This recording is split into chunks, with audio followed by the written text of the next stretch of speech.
আসসালামু আলাইকুম। আপনার এই যে আদা গাছে সার দেওয়ার জন্য, অর্থাৎ গোড়া বেঁধে দেওয়ার জন্য জৈব সার, এটা হচ্ছে আপনার জিপসাম।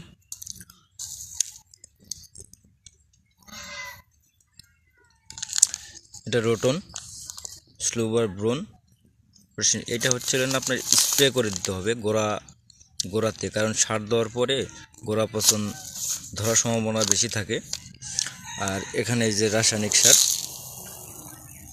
এখানে আপনার পটাশ আছে, টিএসপি আছে, ইউরিয়া আছে, ড্যাপ আছে। এগুলো মোটামুটি মিশিয়ে আপনার জৈব সারের সাথে মিশিয়ে নিতে হবে। তারপরে আপনার গোড়ায় সিস্টেম করে দিতে হবে। আসসালামু আলাইকুম প্রিয় দর্শক, আশা করি আপনারা সবাই ভালো আছেন, সুস্থ আছেন। অন্যান্য দিনের মতন আজকেও আমি আপনাদের নিয়ে আসলাম আমার আদা ও হলুদের বাগানে। আমি আজকে আর একটা সারি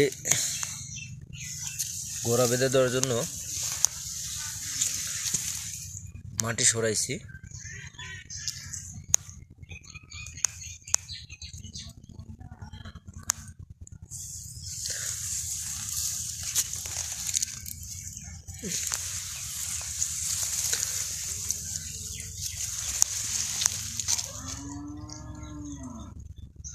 এই যে দেখতে পাচ্ছেন মাটি সরাইছি অলরেডি, ওটা কিন্তু হওয়া শুরু হয়েছে।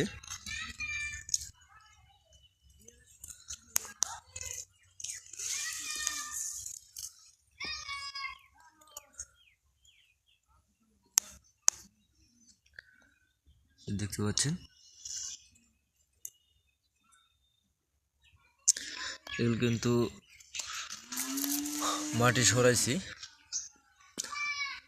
মাটি আবার আপনার এখানে জৈব সার ও রাসায়নিক সার একসাথে করে আপনার এগুলো আমি করে দেব।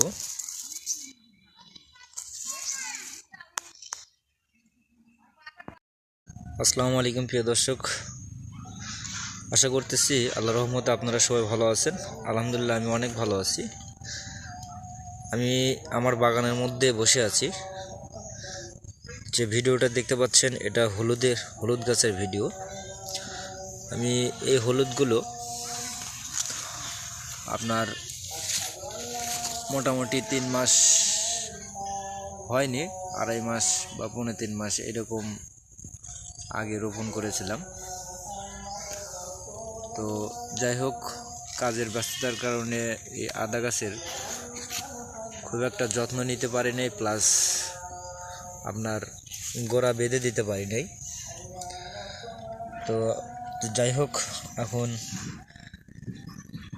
গোড়া বেঁধে দেওয়ার জন্য আমি কাজ করতেছি। আমাদের এই মাটিগুলো অনেক শক্ত, ঠিক আছে, আপনার এঁটেল মাটি। এই কারণে মাটিগুলো চেপে যায়। দেখেন এই যে চেপে গেছে, খুব ব্যাপক চেপে গেছে। এই যে ব্যাপক শক্ত, এই যে ব্যাপক শক্ত।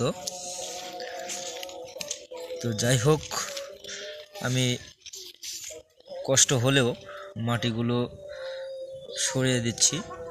সরে দিয়ে আমি সার প্রয়োগ করব, প্লাস জৈব সার। এই যে আপনার দেখেন কী পরিমাণ শক্ত মাটি। যাই হোক, আমি আশাবাদী এই মাটিগুলো সরা দিলে আপনার এই যে কি পরিমাণ আপনার হলুদ কুশি নিচ্ছে।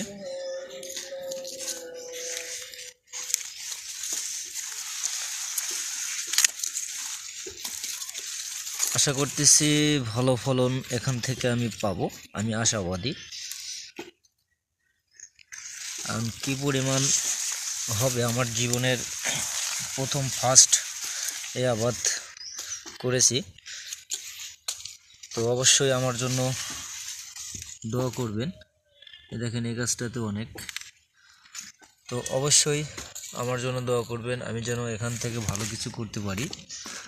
মোটামুটি আমার এখানে 5 শতক আপনার হলুদ আছে, আর মোটামুটি 1.5 শতক আদা গাড়া আছে। তো আমি এই পদ্ধতিতেই আবাদ করতেছি। তো যাই হোক, আমার জন্য অবশ্যই দোয়া করবেন।